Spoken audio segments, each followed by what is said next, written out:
Have you ever been hated in your life simply because you refused to play by someone else's rules? Have you become a target just because you wouldn't bend, couldn't be manipulated, and refused to compromise your own values? Throughout human history, powerful institutions have always loved intelligent people. However, this love only lasts as long as that intellect remains under their control. Minds that refuse to bow, yield to no one, and assert their own strong willpower have always been perceived as the ultimate threat to the system. Just like J. Robert Oppenheimer, the man who altered the course of human history, who was first hailed as a hero and subsequently excommunicated by the very power dynamic he helped create. In the early 20th century, Nikola Tesla, a man whose mind operated decades ahead of his era and who was systematically isolated by the financial elites of his time, summarized this ruthless law of power in a single sentence. When you cannot be controlled, you will be hated, and that is power. Tesla knew all too well what it felt like to be ostracized for refusing to submit or conform to the whims of corporate masters. He personally experienced the primal fear that an uncontrollable genius mind instills in the masses and the ruling class. Now, let us venture into one of history's darkest psychological shifts: Oppenheimer's ascent, his loneliness at the peak, and his inevitable collision with the system. By 1942, the world was engulfed in a global conflict, and there was a terrifying prospect that Nazi Germany might develop the atomic bomb first. In this desperate race against time, the US government turned to J. Robert Oppenheimer to lead the most critical top-secret endeavor in human history, the Manhattan Project. In the scorching heat of the Los Alamos Desert, Oppenheimer gathered the world's most brilliant and ego-driven minds under one roof. He was not merely a scientist, he was the mastermind behind a massive strategic machine. At that point, politicians and generals adored him, because he was not yet an independent force asserting his own will, but a perfect instrument serving their military agenda. On the morning of July 16, 1945, the Trinity test took place in the New Mexico desert. In a fraction of a second, a blinding flash tore through the sky, unleashing a man-made sun and introducing humanity to a level of destructive power never seen before. Watching the horrifying spectacle unfold, Oppenheimer etched his name into history by whispering a famous line from the ancient Hindu scripture, the Bhagavad Gita: "Now I am become death, the destroyer of worlds." Overnight, he transformed into a legendary hero celebrated across the globe. Magazine covers, headlines, and political applause circled around him. The entire world was literally at his feet. Yet, amidst the intoxication of victory, Oppenheimer overlooked a tragic truth. Systems and the masses will only idolize you as long as you serve a purpose for them. As long as your success advances their political and military interests, you are hailed as a genius and showered with accolades. This was the exact reality Nikola Tesla had foreseen and learned through heavy personal sacrifice decades prior. Institutions and crowds do not fall in love with your intellect. They fall in love with your intellect serving their vision, safely contained within the palm of their hands. After atomic bombs were dropped on Hiroshima and Nagasaki, World War II came to an end. However, for Oppenheimer, his true psychological and political war was just beginning. In the aftermath, the US administration and ambitious bureaucrats in Washington sought complete control over this terrifying new power.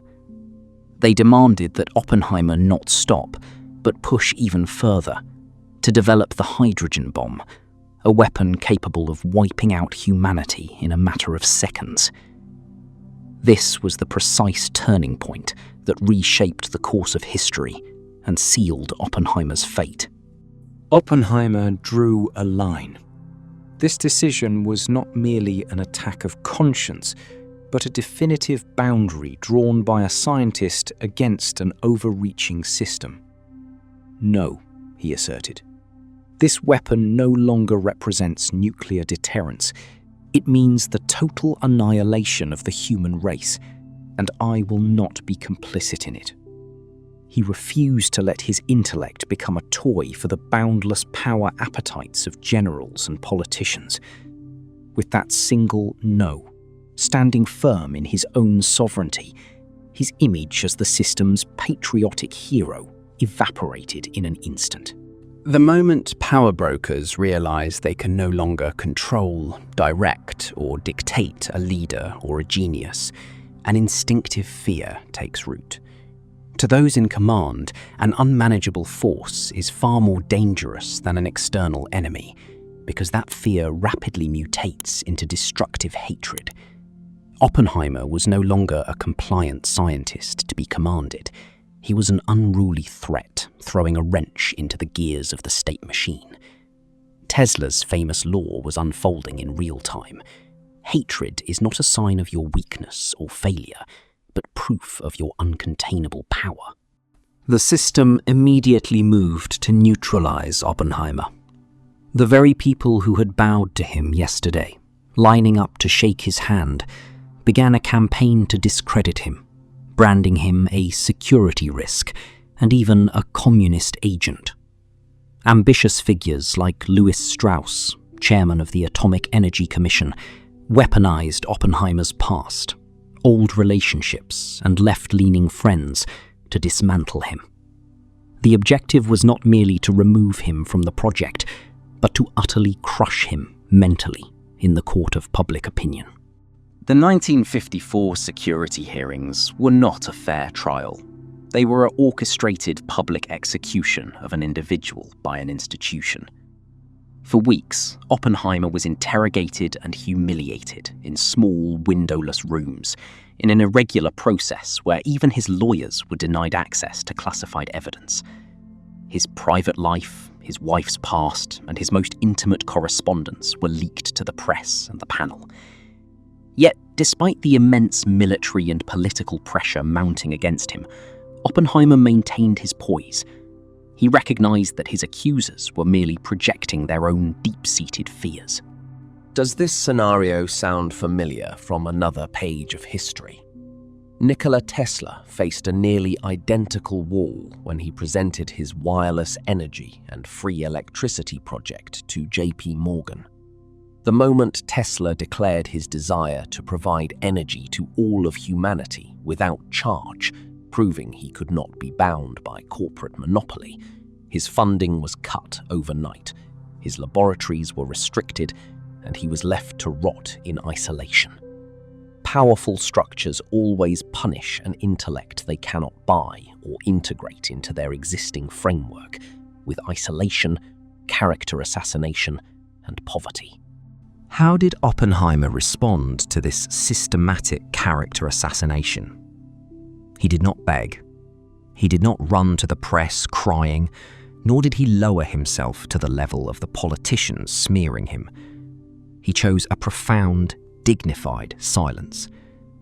As Tesla implied, if people are exerting this much energy to hate you, it means you have already risen far above their sphere of influence and mental boundaries. Oppenheimer's stoic silence codified before history just how small and helpless his prosecutors truly were. Regrettably, the psychology of the crowd is exceptionally easy to manipulate. As soon as the media and political apparatus began targeting Oppenheimer as a traitor, the very public that had applauded him in the streets yesterday turned on him with suspicion and contempt. The average human mind struggles to grasp uncontrollable willpower and deep philosophical conviction. Instead, it finds comfort in directing its hatred wherever authority points its finger. The masses adore geniuses, but only as long as those geniuses stay strictly within the lines drawn for them. At the conclusion of the hearings, Oppenheimer's security clearance was revoked, his reputation severely tarnished, and he was permanently stripped of state influence. Yet, what initially appeared to be a devastating defeat was, in reality, Oppenheimer's greatest strategic triumph. The system failed to force his hand on a weapon of total destruction.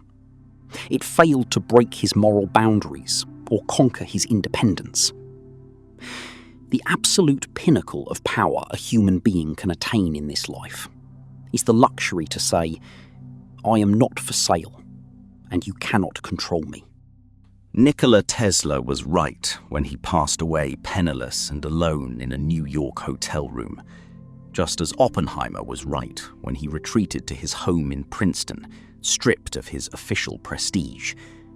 The wealthy elites and politicians of the era who sought to control, manipulate, and weaponize them have faded into the dusty archives of history.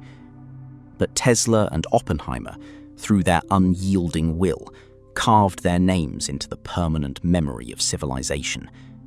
True power does not reside in temporary applause, but in a stance that defies time itself.